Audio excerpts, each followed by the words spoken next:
তো আজকে সংক্রান্তির দিন সকাল ঘুম থেকে উঠেই দেখি বাইরে প্রচণ্ড হাড় কাঁপানো ঠান্ডা। আর বাইরে দেখো এখন তো প্রায় 8টা সাড়ে 8টা বাজে, কোনো রৌদ্র ওঠেনি, চারিপাশে শুধু কুয়াশা। তো চলো টুকটাক একটু রান্না করব।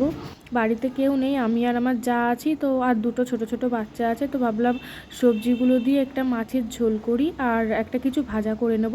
তাই সবজিগুলো কেটে নিয়েছি আর এখানে ভাত হচ্ছে। আর জায়ের মেয়েটা পাশের ঘরে খেলা করছে। কইলে বসে পাখি কি হয়েছে? কি হয়েছে? কি হয়েছে? জেতু কই? তোমার জেতু কোথায়?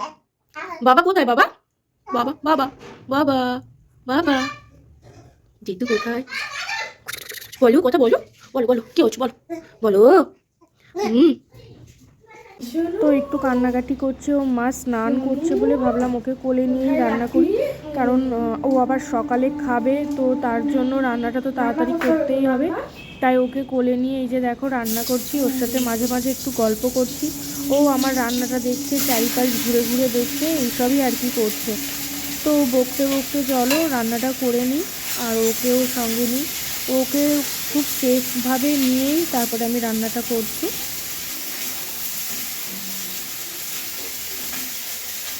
কি হয়েছে? কি হয়েছে? কি কি নেবে? কি নেবে? রান্না করবে? তুমি রান্না করবে?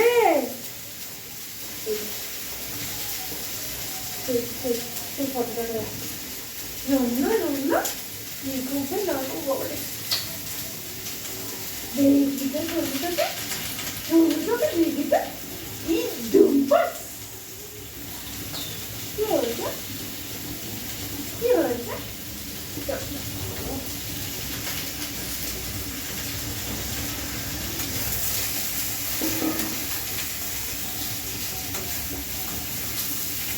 তো চলো তোমাদের সঙ্গে অন্য কিছু কথাও আছে আমার।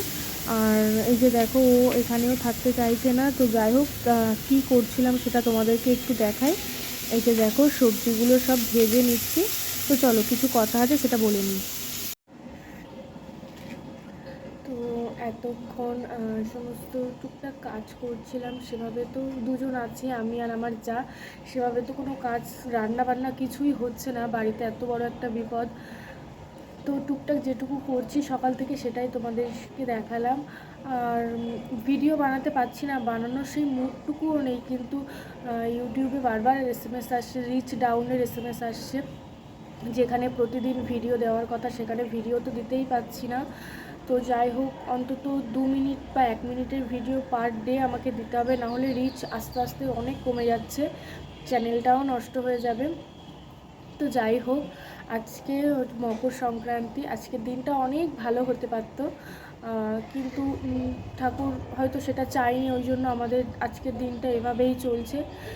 তো আজকে আমার দেওর তো ব্যাঙ্গালোরে চলে গেছে। তো 2 দিন ওখানে স্টে করার পর অবস্থা খুবই ক্রিটিক্যাল।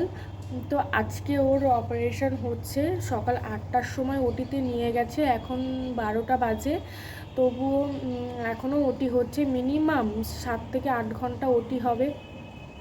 তো তোমরা সবাই দয়া করে তোমরা সবাই একটু ওকে আশীর্বাদ করো, ঠাকুরের কাছে একটু প্রার্থনা করো, যে একটা ভুল তো করেই ফেলেছে, তো সেখানে এত বড় শাস্তি নাই পেতে পারতো। তোমরা আশীর্বাদ করো যেন তাড়াতাড়ি সুস্থ হয়, অপারেশনটা সাকসেসফুল হয়।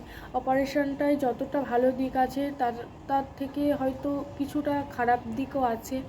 তো ভগবানের কাছে বলছি ভগবান ভালো দিকটা হোক, কিন্তু খারাপ দিকটা যেন কিছু না হয়। অনেক খারাপ হয়ে গেছে, ছোট একটা 6 মাসের মেয়ে আছে, তার উপর দিয়েও অনেক ধকল চলে যাচ্ছে।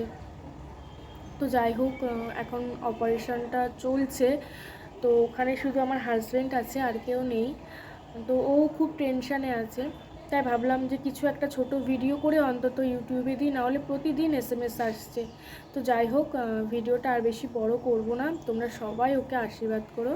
আর চেষ্টা করব ছোট ছোট ভিডিও করার, কেননা আমারটাও তো দেখতে হবে। আর বাড়িতে এত বড় বিপদ, তো মন আসছে না ঠিক।